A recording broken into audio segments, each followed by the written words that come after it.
belajar, sebaiknya kita awali dengan berdoa. Berdoa mulai. Berdoa selesai. Wassalamualaikum warahmatullahi wabarakatuh. Terima kasih. Lanjut pada kegiatan selanjutnya yaitu ibu absen dulu ya. Asifah, Bu Ais, Irgi. Alhamdulillah ada 2 orang saja yang tidak hadir ya. Pertemuan kita kali ini kita akan membahas masalah yang sedang viral di sekolah kita. Kita akan memakai 1 jam pelajaran 45 menit.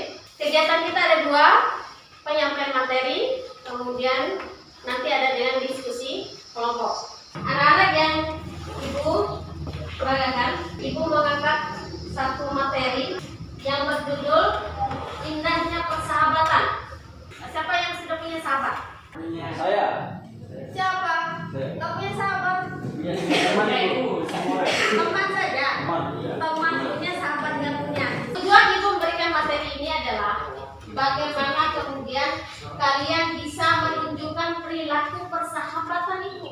Nah, kemudian untuk materinya sendiri selain ibu paparkan di atas, kita dibantu ibu. Tadi sudah ada yang mengatakan beda sahabat dengan teman.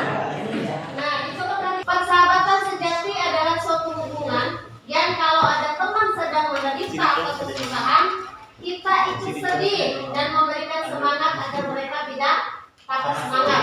Coba siapa tadi punya teman? Kalau teman itu apa saja? Tidakkah seperti ini ya? Tidak. Trik cara memilih teman. Nah, yang pertama itu teman yang membantumu mengendalikan diri. Siapa yang tahu maknanya ini apa? Misalnya ini si Walmi teman saya ini mau berkelahi. Jadi si Wal ini bisa mengendalikan saya, bisa membujuk saya agar saya tidak berkelahi.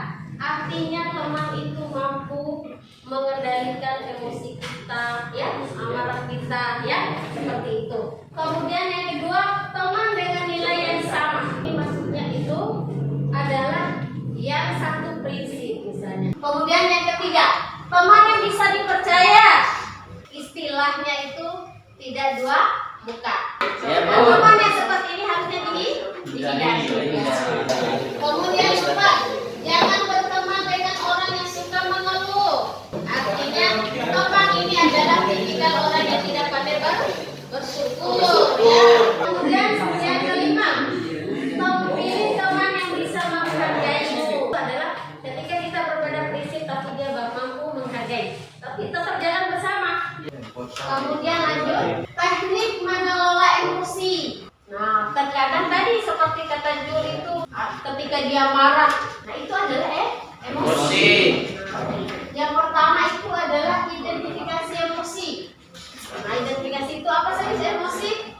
Marah, nangis, terus senang.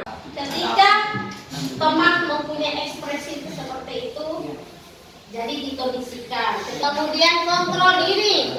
Ya tadi mengontrol emosi, tidak harus orang lain tapi malah diri kita sendiri. Kemudian pikiran berhenti.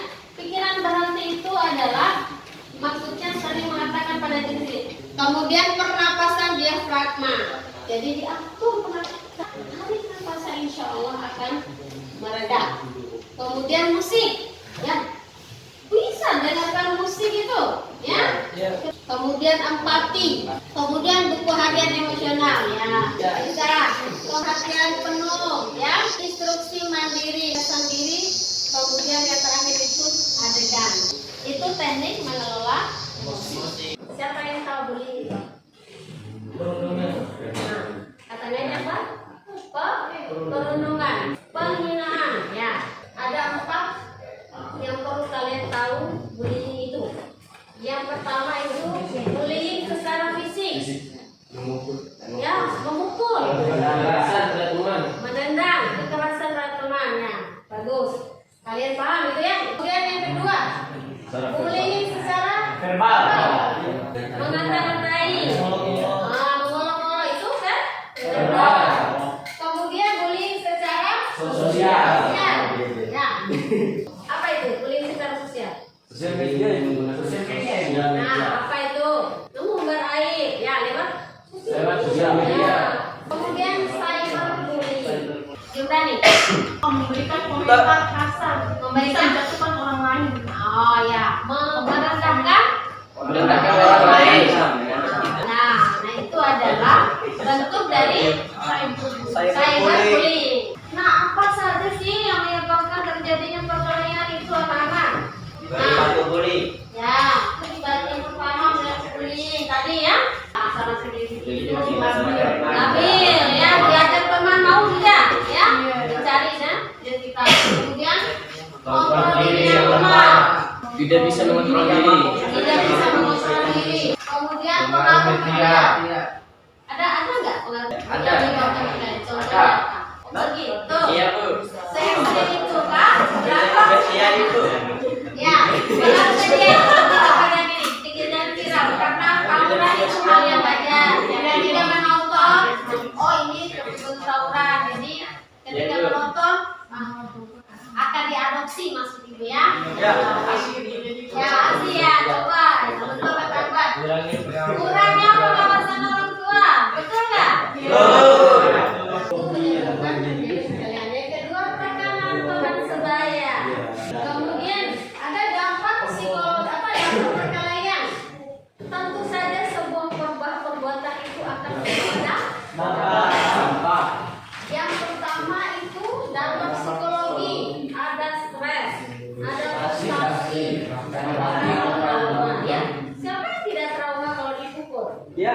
Nah, ada juga yang kedua, merusak citra diri pelajar, merusak nama baik sekolah.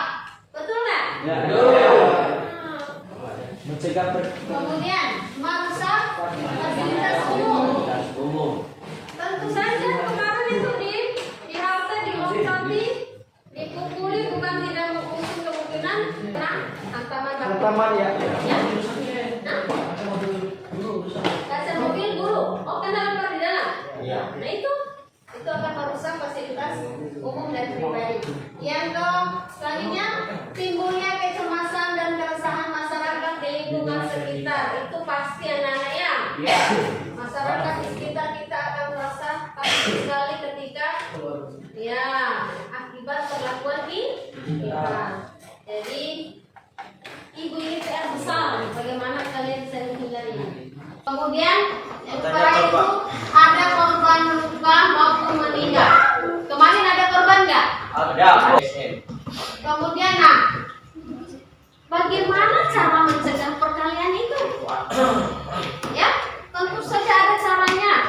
Yang pertama, lakukan hal positif dengan mengikuti berbagai kegiatan yang bermanfaat, seperti ikut kegiatan ekstrakurikuler yang sesuai dengan potensi, bakat, dan minat. Kedua, pilihlah teman yang bisa menghargai. Tadi ya, tadi. Ketika teman kamu menghargai prinsip kamu, itu akan berjalan dengan damai. Ya, ketika ada paksaan tadi itu yang bermasalah itu, kamu harus ikut saya, ya. Nah ini yang bermasalah. Itu saja materi dari ibu. Selebihnya itu dibaca di materi yang ibu bagikan, ya. Kemudian kegiatan selanjutnya ada pertanyaan mungkin?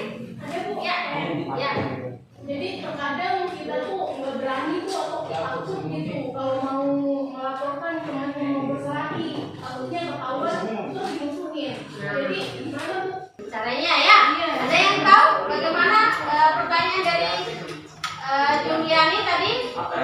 Takut melapor, takut dimusuhin. Silakan lapor ke gurunya, ya. Atau sekarang itu di sekolah kita ada tim anti perundungan itu, ya. Kalau tidak ke guru, ke teman sebaya. Ya, nanti teman yang duta anti perundungan itu yang akan melapor kepada guru. Itu adalah satgasnya. Ya, kalau tidak langsung ke guru, ada teman sebaya yang akan melapor kepada guru. Nah, ada lagi pertanyaan lain? Ada Bu. Ya. Bagaimana caranya membedakan yang baik dan jahat? Nah, mau bagaimana membedakan membedakan teman yang baik dan jahat? Motivatormu. Ya, siapa yang tahu? Bisa dilihat dari sisi nyata itu mukanya. Angkat tangan dulu. Siapa namanya, Nak? Irdan apa? Bisa? Bisa dilihat dari perilakunya. Bisa dari perilakunya seperti apa itu? Kan tadi membedakan dia nih baik nih, dia nih jahat nih. Nah, bisa dibedakan dari perilakunya. Nah, artinya kalau dia ini perilakunya baik, bisa jadikan teman. Seperti itu ya. Baik ya. Nah, jadi itu materi yang Ibu bisa sampaikan. Nah, lanjut kepada kegiatan kedua kita yaitu diskusi kelompok. Nah, karena ini kita sudah dalam posisi berkelompok 1, 2, 3, 4, 5, 6. Jadi kita langsung bagikan lembar diskusinya ya. Nah, di sini kelompok 1 itu sudah namanya kelompok percaya diri. Ya, kemudian kelompok 2 kelompok tangguh. Ya, kelompok 3 kelompok penolong. Kemudian kelompok 4 kelompok pendorong. Kelompok 5 kelompok penghibur. Kelompok 6 kelompok sukses. Itu LKPD-nya. Silakan didiskusikan anak-anak. Ya, di lembar pertama itu ada tulis dulu nama dan ada nama kedua, nama anggota.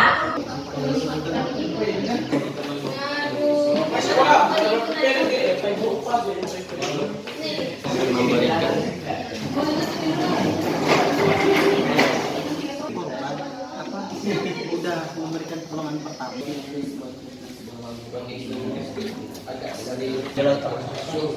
Pendapatnya ini panjang. Dituliskan, Nak, dituliskan. Boleh sendiri-sendiri tapi dimasukkan di sini ya. Tuliskan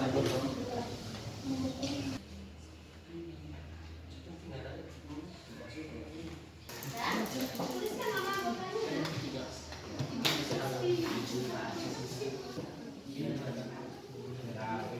Masukkan idenya, masukkan pendapatnya.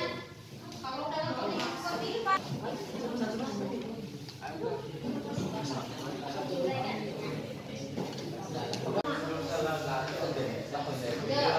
Ki, semangat lagi. Ayo buat semangat anak. Mampu menyimpulkan hasil materi kita pada pagi hari ini. Ya, Akbar. Jadi dari materinya yang Ibu sampaikan itu, Bu, saya bisa simpulkan kalau ada banyak manfaat yang bisa saya ambil dari berteman Ibu. Apalagi teman yang bisa menuntut kita lebih baik lagi ke depannya. Oke, tepuk tangan untuk Akbar. Ada lagi yang lain? Ada lagi yang lain? Ya, jadi kita cara memilih teman. Jadi tahu cara memilih teman tadi ya? Siva, Dapat memahami cara mencegah terjadinya perkelahian. dapat memahami cara mencegah dua kata kuncinya, ya, hindari dan laporkan.